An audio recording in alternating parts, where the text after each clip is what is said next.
तुमचं आयुष्य सुद्धा जरी आमच्यासारखा प्रवास नसला, तरी तुम्ही प्रवास आणि भटकंती भरपूर केली आहे. महाराष्ट्रभर, दिल्लीमध्ये, भारतभर आणि बाहेर सुद्धा.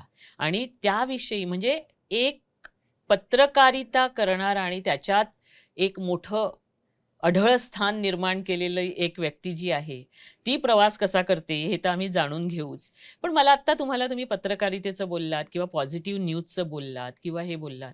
कारण आम्ही तर काहीही झालं, की चला कोणते चॅनल्स लावायचे आणि जिथून आपल्याला हे मिळेल त्याच्यात ए माझा तर असतोच. म्हणजे माझ्या सासूबाई तर ते लावूनच बसलेल्या असतात. कारण त्याच्यावरचे वेगवेगळे हे बघण्यासाठी.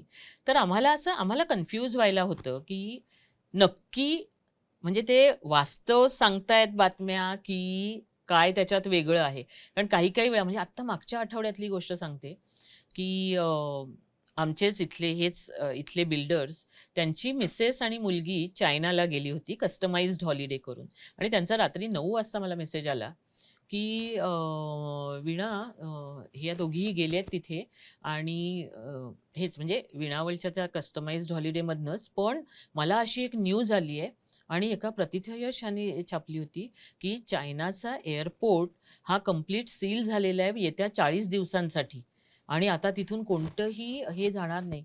आणि आम्ही सगळीकडे शोधायला लागलो कारण अशा टूर्स जात असतात ना. म्हटलं हे जर असं झालं हो. असेल आणि जे काही घडत होतं इथे आखातात, तेच जर तिथे घडायला लागलं तर कठीण आहे. म्हणून आम्ही शोधतो कुठेही बातमी नाही. म्हणजे ती ॲक्चुअली फेक न्यूज हं, होती, पण तिने एवढा तो गजब हं, हे केला. ते हं. दुसऱ्या दिवशी म्हणाले, "अरे, मी पटकन ना तुला मेसेज नव्हता करायला हवा होता, कारण मी पण बघायला हवं होतं, की ही न्यूज खरी आहे का?" पण मग हे कारण एक सामान्य माणूस हा गडबडून जातो. हो. तर म्हणजे काय वाटतं तुम्हाला त्याच्याविषयी? म्हणजे ना आम्हाला हे का मग ते काय ए-बी-पीवर जाऊन बघूया, की खरंच काय घडलंय नाही का? काय झालंय, हां. की सोशल मीडिया हं. आणि खास करून म्हणजे सोशल मीडिया आपल्या आयुष्यात आल्यामुळं अनेक चांगल्या गोष्टी झालेल्या आहेत.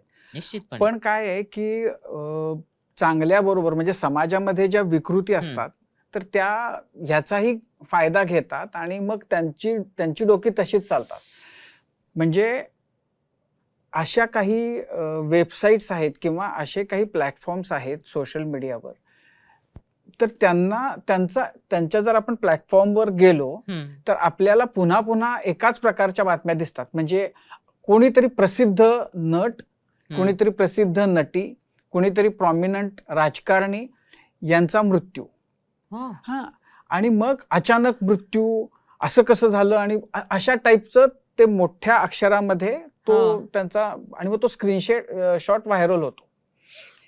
तर मी बघितलं, की ते म्हणजे एकाखाली एक फक्त ह्याच प्रकारच्या बातम्या आणि त्या बातमीला, त्या व्हिडिओला लाखोचे व्ह्यूज आहेत.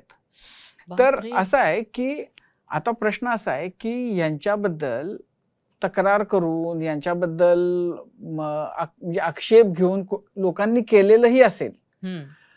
पण त्याचा फरक पडत नाही. तुम्ही म्हणजे आज ह्याच्यावर बंदी आली, की दुसऱ्या नावानं करून हे विषयच असे असतात, की हं. त्यामुळं त्यांनी आपल्याकडच्या कित्येक लोकांना इतक्यांदा मारलेलं आहे. आणि ते मग बऱ्याचदा लोकं घाबरून म्हणजे हां. त्यांच्यातले आता मागं आदेशच्या बद्दल असं झालं होतं, की अपघाती मृत्यू वगैरे असं बापरे! हां, तर म्हणजे आता असं आहे, की जे त्यांच्या संबंधितले, कुटुंबातले अशा किती मंडळींना गजब होत घाबरायला असेल. हां. होतं, की पण त्याच्यातनं त्यांचा प्रयत्न आणि त्यांची इच्छा फक्त आपले व्ह्यूज वाढवणं हीच असते आणि हो. ही आपल्याकडची एक सामाजिक विकृती आहे. आणि ही कशी आहे, की आपण त्याच्यामध्ये वाकबगार आहोत.